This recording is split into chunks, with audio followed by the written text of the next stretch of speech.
Vous, c'est l'Union africaine et puis les Nations unies. Vous, jusque-là, les rassemblements, vous êtes hors circuit. Comment pensez-vous? Qu'est-ce qui vous étonne? Quand un syndicat de chefs d'État se retrouve, ils ne peuvent qu'être solidaires. Vous avez vu le nombre des années de tous ces chefs d'État? Ça a atteint l'apogée d'un siècle. Donc nous ne sommes pas surpris.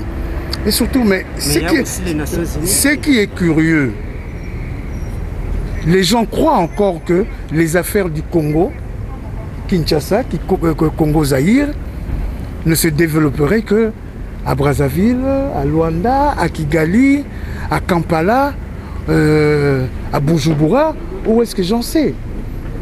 Le problème n'est que simple. C'est le peuple congolais. Respectera-t-il la Constitution ou ne la respectera pas?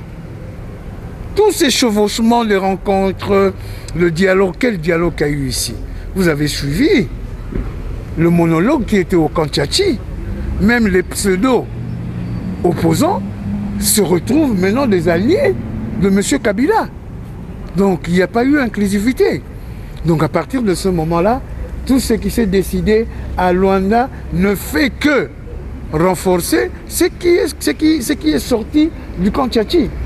En ce qui concerne le rassemblement, nous avons déjà dit ce qu'on avait à dire. Nous avons reçu le président Tshisekedi ainsi que certains collaborateurs du rassemblement. Nous avons reçu la plupart de toutes les délégations qui sont venues pendant le dialogue. Leur langage était qu'il n'y avait pas d'inclusivité. Donc maintenant qu'ils se retrouvent là et qu'ils commencent à dire qu'il faut respecter ce dialogue, pour nous, ça ne nous concerne pas. Est-ce que l'article 64 sera déclenché, oui ou non? Est-ce que tout est mis en œuvre pour que le peuple congolais refuse une personne, un clan, une famille, des amis et des coquins pour qu'ils puissent braver la Constitution? Nous savons tous qu'est-ce que ça voudrait dire le langage diplomatique. À partir de ce moment-là, le peuple congolais sait ce qu'il doit faire parce que c'est le peuple congolais qui décidera. Président, c'est après dans ce que vous dites. Mais la voie, c'était quoi? Respecter le préalable du rassemblement qui fait 95% de l'opposition dans notre pays. Est-ce que ça a été respecté? Pas du tout. Nous avons demandé quoi?